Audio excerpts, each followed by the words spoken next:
Bienvenidos al canal Grupo de Estudios Arquímedes. Como siempre les habla el profesor César. Desarrollamos entonces la evaluación diagnóstica correspondiente al cuarto grado de secundaria. Son 28 preguntas. Bien, empezamos entonces. Problemita número 1. Recordarás este problema que te vino en la evaluación diagnóstica. En una institución educativa se realizó una encuesta a todos los estudiantes de cuarto grado de secundaria sobre qué carreras desean seguir cuando terminen sus estudios. Bueno, aquí en este gráfico se muestran los resultados y te están diciendo a partir del gráfico es correcto afirmar que tienes 4 alternativas para que afirmes qué es lo correcto, ¿no? Entonces, en la alternativa A, los que prefieren derecho y administración.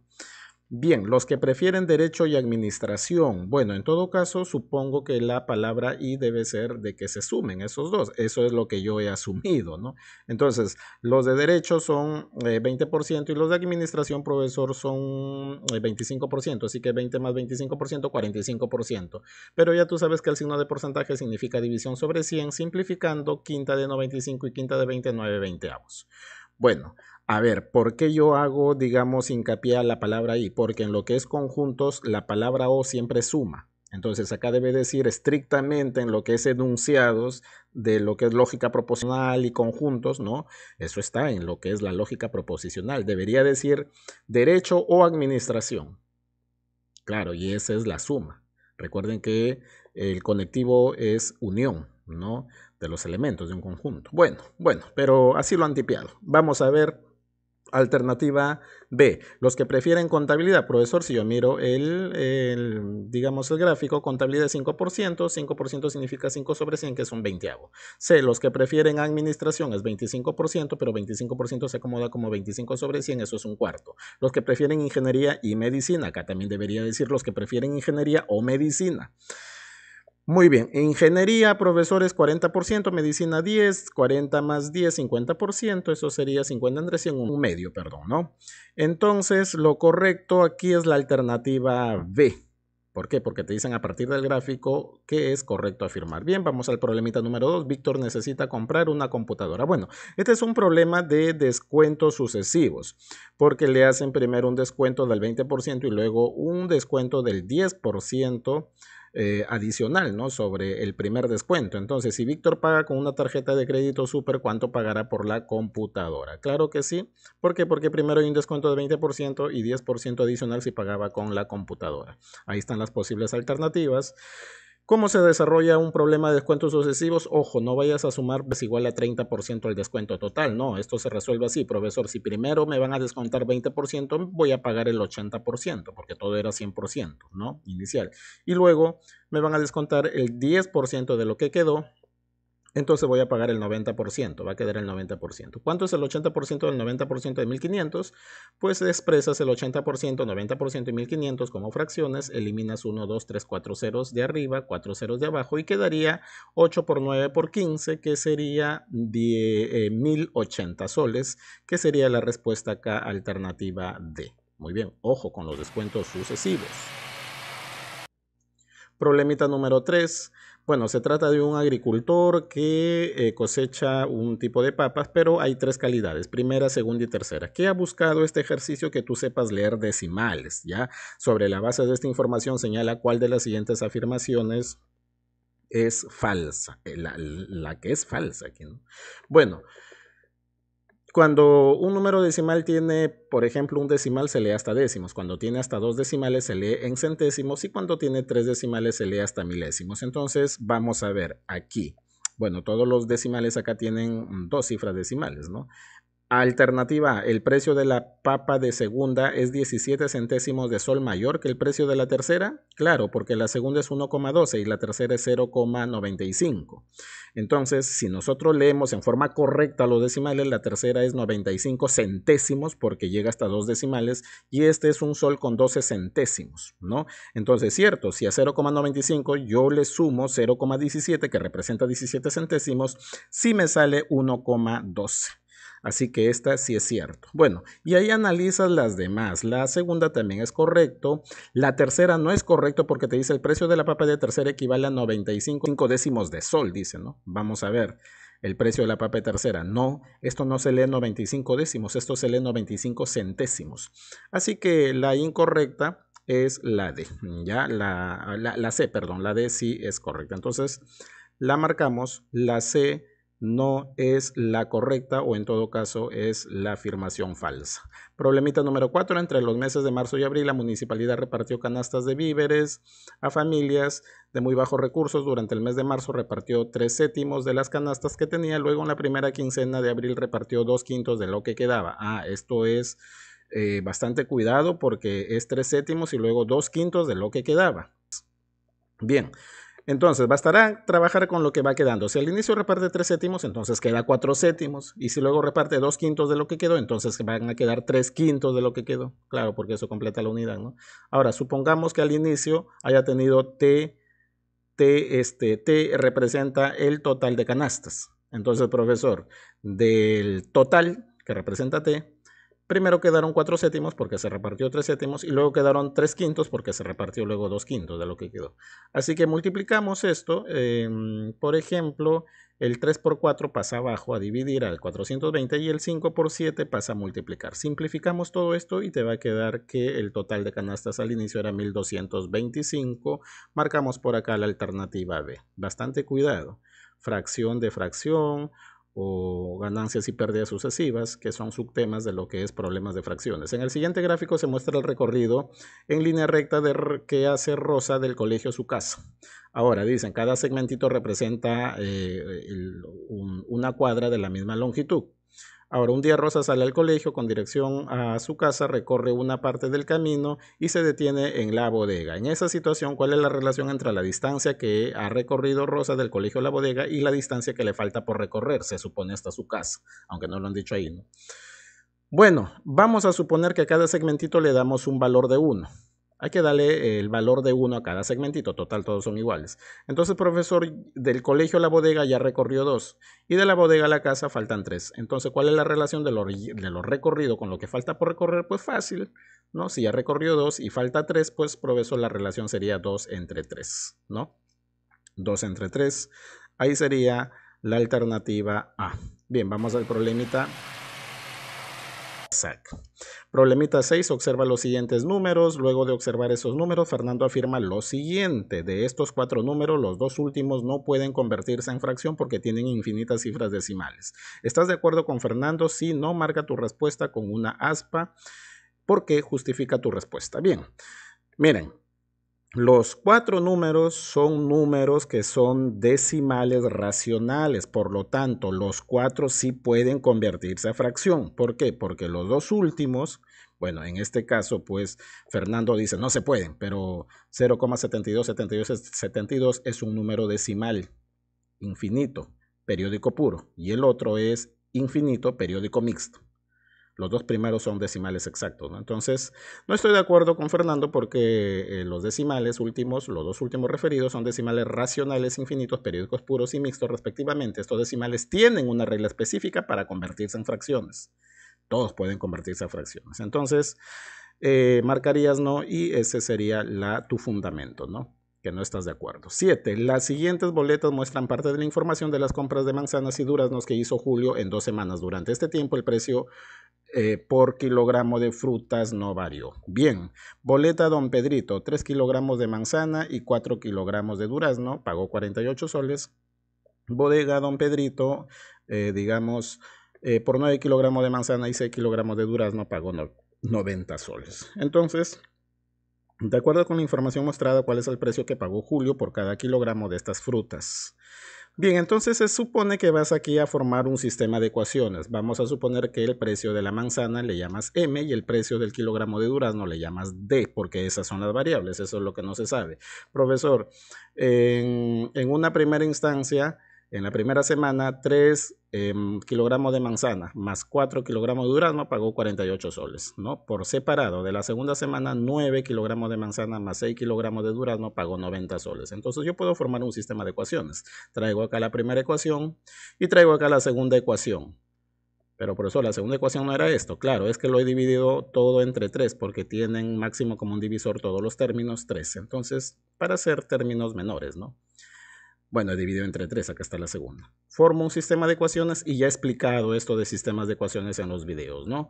¿Cómo resolver un sistema de ecuaciones? Pues hay varios métodos.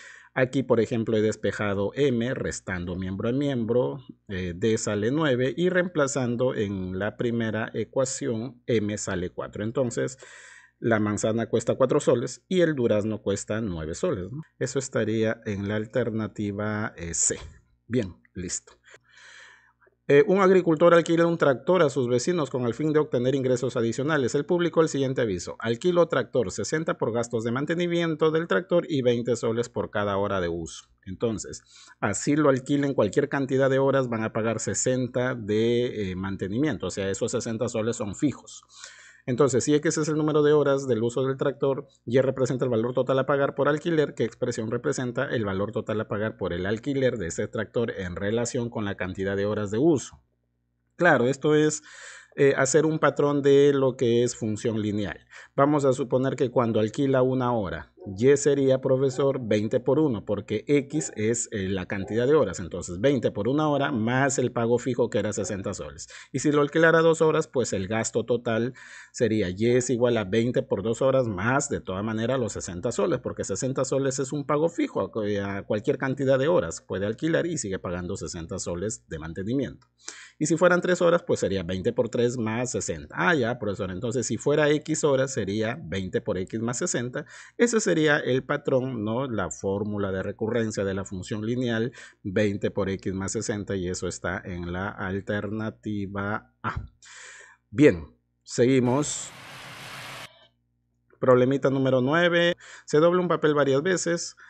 Una hoja de papel varias veces, cuenta la cantidad de totales de rectángulos más pequeños que se forman con las doblez. En una primera doblez o plegado se forman 2 rectángulos. En 2 plegados o 2 dobleces se forman 4 rectángulos. En 3, 8 y en 4, 16.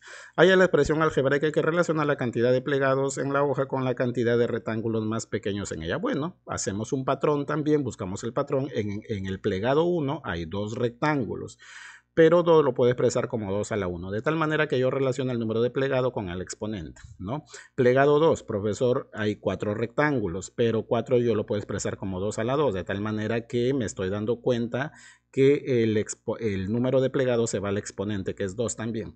En el plegado 3 sería 8, que representa 2 a la 3. Profesor, me estoy dando cuenta que sería 2 al número de plegado. O sea, el número de rectángulos es 2 al número de plegado, ¿no? Por ejemplo, si fueran 4 plegados, sería 2 a la 4. Si fueran 5 plegados, serían 2 a la 5. Entonces, profesor, si son n plegados, serían 2 a la n, que sería el número de rectángulos. Bien, te están diciendo que ahí es relaciona la cantidad de plegados de la hoja con la cantidad total de rectángulos más pequeños que se forman en ella. No te han dado alternativas. Aquí has hecho pues el método, has utilizado el método inductivo-deductivo para determinar una regla. 10. Resuelve la siguiente ecuación. Bastante cuidado con esto. Porque, bueno, mira, yo le puedo sacar raíz cuadrada miembro a miembro, ahí está. Entonces se elimina el cuadrado y me queda que x menos 2 es igual. Bastante cuidado, no vayas a poner que x es igual a 5. ¿Por qué? Porque la raíz cuadrada de 25 puede ser más 5, puede ser menos 5. Entonces, si fuera 5 positivo, profesor, el 2 le va a pasar a sumar y x sería 7, ¿correcto? Y si fuera menos 5, entonces el menos 2 va a pasar a sumar acá y menos 5 más 2, entonces eso se me hace menos 3. Entonces, profesor, x puede ser negativo 3 o positivo 7. Por supuesto, la raíz cuadrada de 25, ojo, no es solamente 5 positivo, también es menos 5. ¿Ya? Listo. Bien, entonces el conjunto de solución sería menos 3 y 7. Eso está en la alternativa C. Para ir de Cusco a Machu Picchu se puede tomar el servicio de tren hasta Aguascalientes. El costo por este servicio se muestra a continuación. O sea, el económico está 20 soles y el turístico 180 soles. Un sábado, un total de 500 personas se trasladaron mediante alguno de estos dos tipos de servicios. X es la cantidad de personas que tomaron el servicio económico. ¿Cuál de las siguientes expresiones representa el dinero recaudado? Y por las personas que tomaron el servicio turístico. Bueno, pues fácil, ¿no? Profesor, si 20 han tomado el servicio económico y han habido 50 personas, no, perdón, X han tomado el servicio económico y han habido 500 personas, entonces el servicio turístico lo han tomado 500 menos X, pues. Ahora, 500 menos X, pero profesor, cada servicio turístico ha costado 180. Entonces 180 por la cantidad de personas, que ya hace ratito lo hemos sacado, esa sería la expresión, ¿no? 180 multiplicado por 500 menos X, y eso está en la alternativa D. Bien, problemita número 12. Rubén elabora panes con harina de trigo, para ello compra harina en sacos de 50 kilogramos. Se sabe que cada saco de harina le rinde para elaborar 1900 panes. Un día Rubén elaboró 570 panes. ¿Cuántos kilogramos de harina usó para la cantidad de panes? Bueno, se trata de comparar dos magnitudes. Estas dos magnitudes son directamente proporcionales: a más pan, más harina, y a menos pan, menos harina. Entonces, haciendo una tablita, en primera instancia, con 50 kilogramos, dice, de harina, hizo 1900 panes. Se quiere saber cuántos gramos o kilogramos de harina va a utilizar para 570 panes. Le ponemos X. En las magnitudes directamente proporcionales, cuando se presentan cuadros de esta manera, se hace una división. 1900 entre 50 es igual a 570 entre X, ¿no? Luego se cumple acá, puedes aplicar el producto en aspa, despejar X, el 1900 pasa a dividir y te va a salir que X es igual a 15. Bien, entonces se necesita 15 kilogramos de harina para 570 panes. Marcamos la alternativa B. Problemita número 13. Una pelota lanzada hacia arriba. La siguiente gráfica representa dicho movimiento. Bien, listo. Acá está relacionando el tiempo en segundos en el eje X y los metros en altura, claro, la altura en metros, perdón, en el eje Y. Entonces te dicen, ¿cuál de las siguientes alternativas no expresa la información dada por la gráfica? Bien, entonces analizamos. Alternativa A nos dice, el valor 6 del par ordenado 6,0 representa el tiempo que demora la pelota en caer al suelo. Claro que sí, ¿no? Porque en 1, 2, 3, 4, hasta 6 segundos la pelota subió y luego volvió al punto 0 en la altura Y, ¿no? Entonces, claro, pues, ¿no? Eso sí es cierto. B, en el punto 0.0, acá dicen, el punto 0.0 representa el momento inicial en el que la pelota ubicada en el suelo está a punto de ser lanzada al aire, por supuesto. Acá empieza todo, en el punto 0.0. A ver, acá en la C dice, la pelota demoró 5 segundos para alcanzar por primera vez una altura de 5 metros. 5 segundos. 5 metros, a ver, yo me ubico. 1, 2, 3, 4, 5. A ver, y proyecto y llega justamente hasta 5 metros. ¿La pelota demoró 5 segundos para alcanzar por primera vez? No, profesor, esa fue la segunda vez, porque la primera vez está cuando la pelota iba de subida, llegó a 5 metros, pero apenas en el primer segundo, ¿no? Entonces, la C no corresponde. Bueno, y la altura máxima alcanzada por la pelota es de 9 metros, por supuesto, el punto más alto llega hasta 9. Entonces, no expresa información correcta a la gráfica, la alternativa C. Muy bien, listo.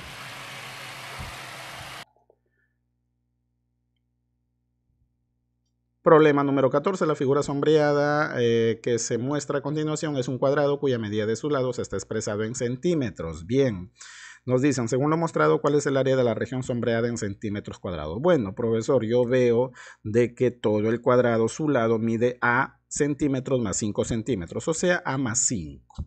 Entonces, ¿el área de un cuadrado a qué es igual? Pues su lado al cuadrado, o sea, A más 5 al cuadrado. Es cuestión de desarrollar este producto notable que es el cuadrado de un binomio. ¿Te acuerdas que eso era cuadrado del primer término más el doble del primero por segundo más el cuadrado del segundo? Arreglando todo eso, el área sería A cuadrado más 10A más 25, que sería la respuesta acá a la alternativa B. Vamos al problemita 15. Lucía quiere conocer el peso de unos bloques de madera. Ella sabe que cada bloque tiene el mismo peso. Para averiguar cuál es el peso de cada bloque de madera, ella utiliza una balanza y dos pesas de metal, una de 500 gramos y otra de 1400 gramos. Observa. Bien, según lo mostrado respecto al peso de cada bloque de madera, ¿cuál de las siguientes afirmaciones es verdadera? Entonces hay que analizar bastante, digamos, porque te dicen respecto al peso de cada bloque. Entonces, como los bloques son iguales, mira, ¿qué pasa en la primera balanza? Profesor, en la primera balanza yo me estoy dando cuenta que digamos, los 500 gramos, la pesa de 500 gramos es menor. Vamos a suponer que el peso de cada bloque de madera es T, ¿no? Bueno, acá he puesto M y lo he reemplazado con T. Bueno, el peso de cada bloque de madera es T, ¿ya? Vamos a suponer. Profesor, el peso de cada bloque de madera es T. Es se supone su peso es mayor porque el platillo se inclinó hacia abajo, ¿no? Y lo que se inclina más abajo es porque tiene más peso, pues, ¿no? Entonces, profesor, 500 gramos es menor que T, ¿no? T estoy poniendo al peso del bloque de madera. En la segunda balanza, ¿qué observo? En la segunda balanza observo que más bien 2T ya es más ligero, ¿no? O sea, es menos pesado. ¿Por qué? Porque está hacia arriba, ¿no? Y más bien 1400 gramos es más pesado. Entonces 2T es menor que 1400. Pero acá puedo sacar mitad, y me doy cuenta que T es menor que 700. Entonces, de lo primero, oye, T, que es el peso del bloque, es mayor que 500, pero en la segunda es menor que 700, acomodo y me doy cuenta que ese peso del bloque es mayor que 500, pero menor que 600. Entonces, ¿qué alternativa es? La alternativa D, ¿no? Concluimos que T está entre 500 y 700 gramos. Problemita número 16, observa las 5 cartulinas. Una pregunta también igual a quinto grado. Todas tienen una forma rectangular, algunas de estas cartulinas son semejantes a la 1.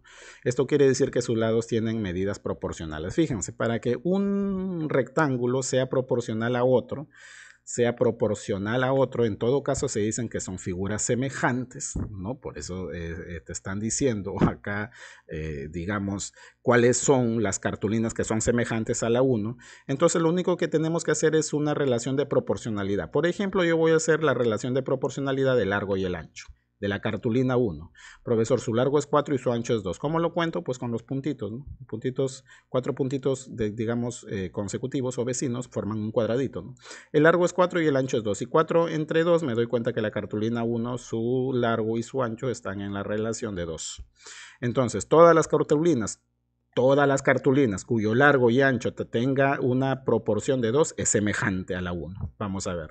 Entonces, profesor, le ponemos el largo y el ancho a cada una de las cartulinas. Analizamos. Cartulina 2, 4 entre 2. Profesor, sale 2. Cartulina 3, el largo es 5, ancho es 3, sale 1,67. Cartulina 4, largo es 8, ancho es 4, 8 entre 4 es 2. Y cartulina 5, largo es 6 y ancho es 3, 6 entre 3 es 2. ¿Quién no arrojó 2? Profesor, la cartulina 3. Entonces la cartulina 3 no es semejante a la cartulina 1. Esa sería la respuesta. Problemita número 17. Por medidas de precaución, los bomberos se ubican a diferentes distancias de una casa que se está incendiando. Uno se ubica a 15 metros de la casa y el otro a 20 metros. De ese modo se forma un triángulo entre ellos y la casa. Observa, mira, observa. Entonces, esto me hace acordar a lo que es la propiedad de la existencia del triángulo. También se llama de la desigualdad triangular. Por acá te la dejo. ¿Qué nos dice la propiedad de la desigualdad triangular? Que cuando tú tomas un lado cualquiera, la medida de un lado cualquiera de un triángulo, siempre esa medida es mayor que la diferencia de los otros dos, pero menor que la suma de los otros dos, ¿no? Entonces, justamente este es el lado buscado, X. Esa es la distancia. Entonces, ese X debe ser mayor.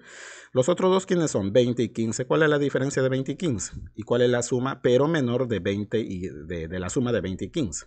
20 menos 15 es 5, 20 menos 15 es 35. Entonces, profesor, esa medida para que exista el triángulo debe ser más de 5 pero menos de 35. Te están diciendo de las alternativas que se muestra cuál no expresa un posible valor para la distancia que hay entre ambos. ¿Qué números de esas alternativas son más de 5 pero menos de 35? ¿Quién? El que no expresa es 35,5. Pero, por ejemplo, alternativa A, sí, profesor, 6,1, sí está dentro de este intervalo. 6,1 sí es más de 5 pero menos de 35. La B no, pues. La C sí, porque es más de 5 y menos de 35, 25, ¿no? La D también sí es. Entonces, la que no expresa, la que no está dentro de este intervalo es la alternativa B. La 18, Teresa que compra una pecera y acá justamente te están pidiendo, a ver, ¿qué volumen ocupará el agua? Nada más, ¿qué volumen ocupará el agua? Entonces, profesor, como el agua tiene una forma de paralelepípedo rectangular, entonces basta multiplicar su largo, su profundidad y su altura del agua. ¿Cuál será la altura del agua? Fácil, profe, si acá me han dado 40 centímetros y acá hay un pedacito de 10 centímetros que no llega al borde, entonces su altura del agua es 30 centímetros. Así que el volumen sería el largo, que sería 60, por profundidad, que es 20, por 30, que es altura. Si multiplicas...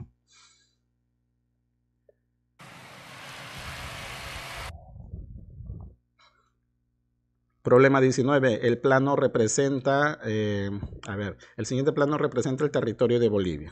Ahora, te están diciendo que cada cuadradito tiene 30.000 kilómetros cuadrados de área. Ahora te están diciendo, estima el área del territorio boliviano y marca la alternativa que expresa mejor el resultado. Muy bien.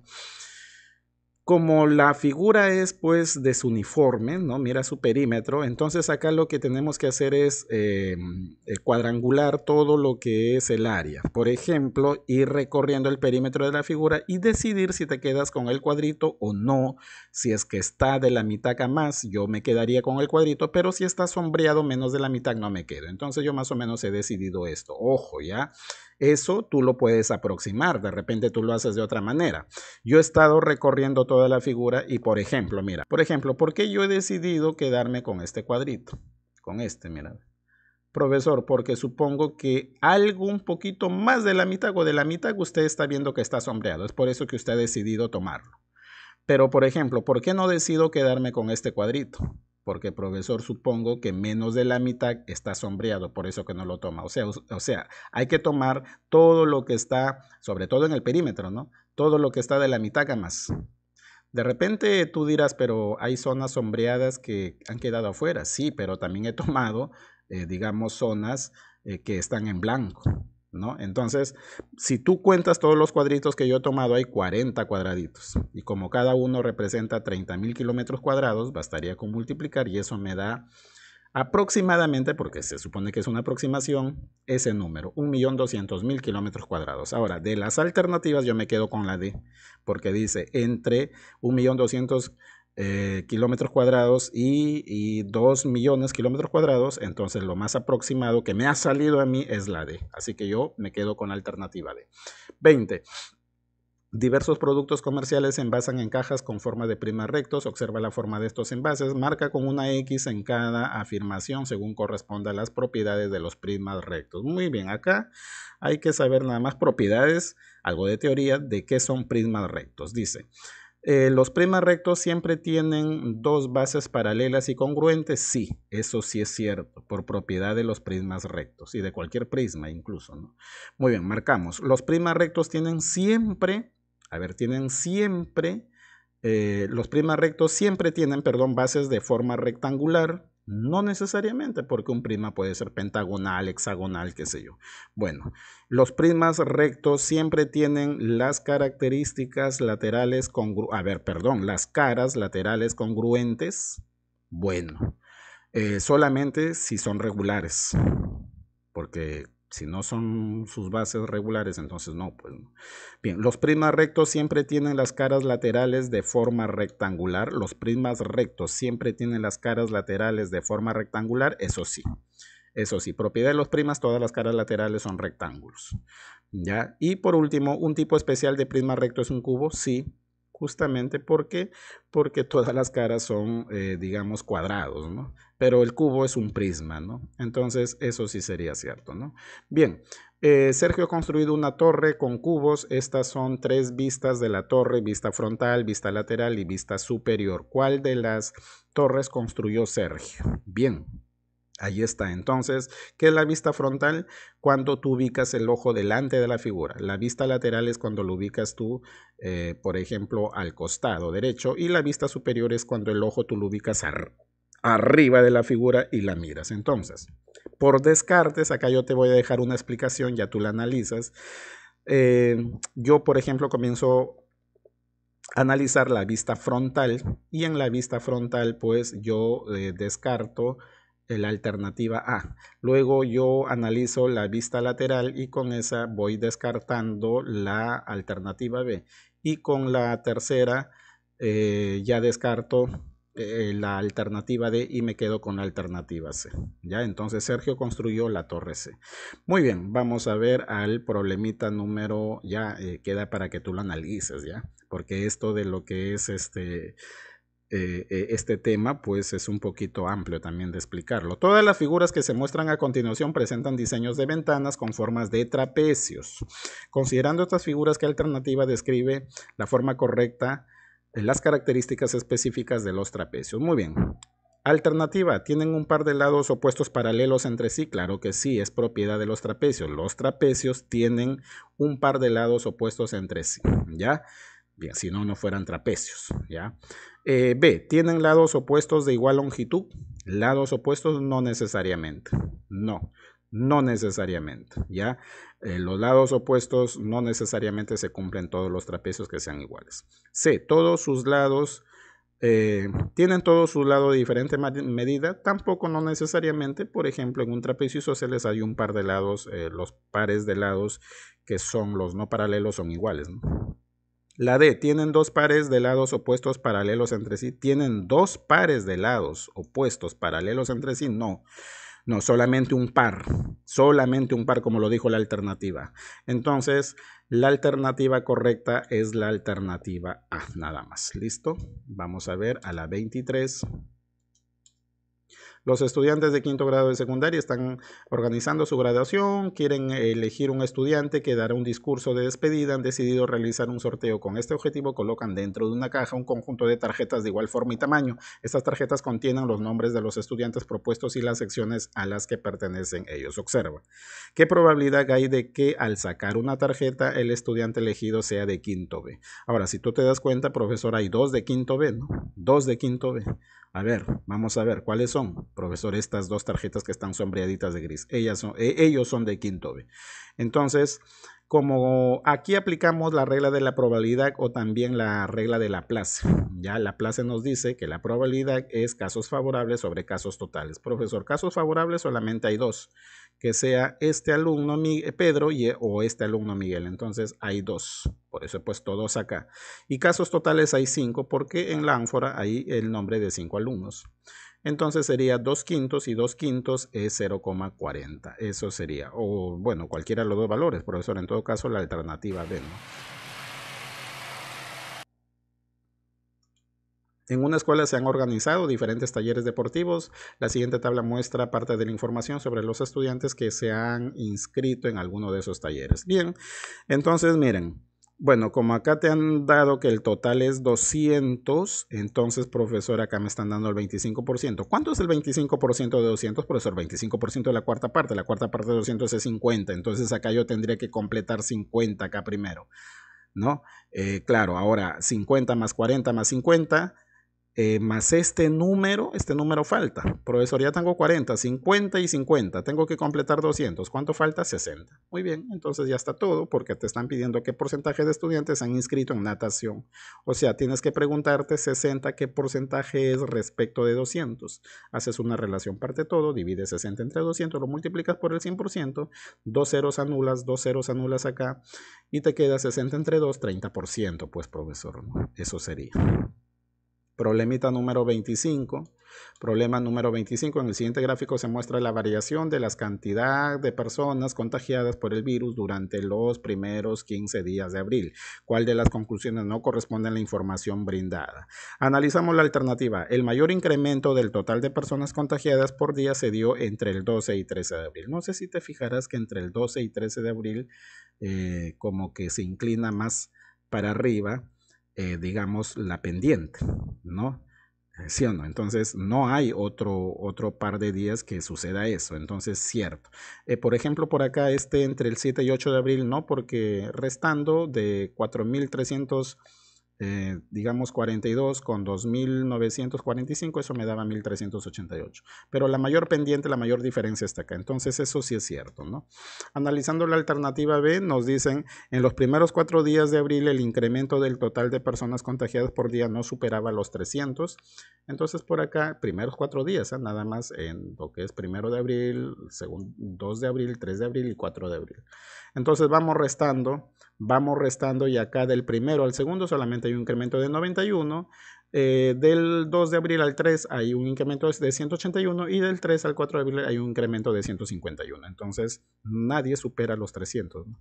La C dice, el 8 de abril la cantidad de personas contagiadas casi se duplicó respecto al 5 de abril. ¿El 8 de abril cuánto hay, profesor? El 8 de abril hay 4.342 y el 5 de abril hay 2.281. Ahí está.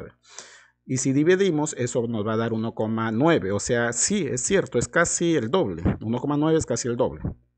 Analizando la alternativa del 8 al 12 de abril, el incremento del total de personas contagiadas fue superior a 800 por día. En todo caso, habría que sacar el promedio de las diferencias. Yo primero he sacado la resta y si hago un promedio de los 4 valores, eso va a ser 794,25. Entonces, el promedio no supera los 800 por día. Entonces, no corresponde a la información la alternativa D.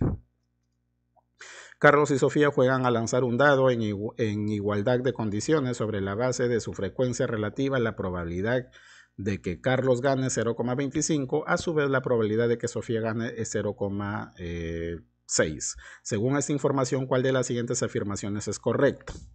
Muy bien. A. ¿Es probable que gane Sofía? No, porque Carlos tiene 0,60 y Sofía tiene 0,25. Entonces Carlos es el que tiene más probabilidad de ganar. Pues no, 0,60 es más que 0,25. La B. ¿Es más probable que gane Carlos? Sí, por el análisis anterior. C. Digamos, ¿es posible que Carlos gane? Acá te dicen, ¿es posible que Carlos gane? No. Para que un evento... A ver, aquí sí hay que analizar bastante esta alternativa C. Dice... La C, ¿es imposible que Carlos gane? Para que un evento sea imposible, la probabilidad debe ser 0, ¿ya? Y en la D dice, ¿es seguro que Sofía gane? No, para que sea algo seguro, la probabilidad debe ser 1, ¿ya? Debe ser exactamente 1. Bien, entonces la afirmación correcta es la B, ¿ya? Es la B. Bien, vamos al penúltimo problema. El trigo es uno de los alimentos básicos para la industria de la planificación, ¿no? De la planificación es también el tercer cereal más producido en el Perú después del maíz y el arroz. En estos últimos años su producción se ha incrementado de manera sostenida, observa esta tabla.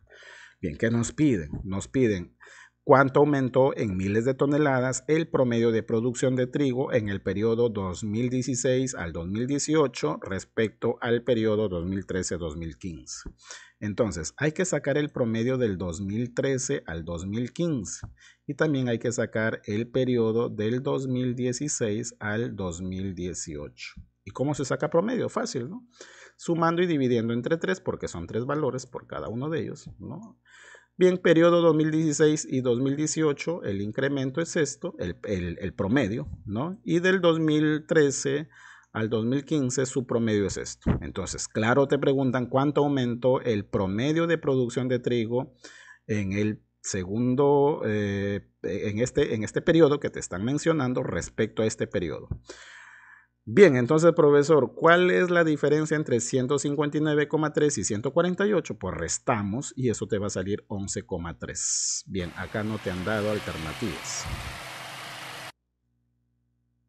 Muy bien, nos despedimos con el problemita 28. Los invito a nuestro ciclo de preparación. Comenzamos el 11 de agosto. Pregunta a nuestro WhatsApp. Problemita número 28, entonces, y último problema. Estas dos cajas contienen canicas del mismo tamaño, pero de distinto color. Santiago saca una canica con los ojos vendados. ¿Qué caja debe elegir para tener la mayor probabilidad de sacar una canica blanca en el primer intento? Ya en el primer intento. Entonces, mira, si tú observas, profesor, más canicas blancas hay en la A que en la B, porque en la A hay más de la mitad, hay más probabilidad de que saque ahí. En cambio, en la B, las canicas blancas son 3 respecto a varias que hay, ¿no? A 1, 2, 3, 4, 5, 6, 7, respecto a 9, ¿no? Claro, entonces, profesor, tendría que escoger la caja al ojo, ¿ya? Entonces ahí te dan alternativas para que marques. Y bueno, acá he hecho un pequeño análisis, luego aplicamos la regla de Laplace, probabilidad. En la caja tiene, profesor, en la caja tiene 3 bolitas blancas, 3 casos favorables entre 5. Es 0,60 la probabilidad. Y en la caja B tiene 3 bolitas blancas de 9. Y 3 entre 9 da esto. Entonces, por supuesto que más probabilidad lo tiene en la caja A, pero analizando las alternativas, tú debes de marcar la alternativa C, porque te dice la caja A porque más de la mitad de canicas son blancas, ¿no? Más de la mitad de canicas son blancas. Entonces eso le favorece para sacar con más certeza, con más probabilidad, la bolita blanca. Muy bien, eso ha sido todo, alumno del 4º grado de secundaria, y nos vemos hasta la próxima. Chao.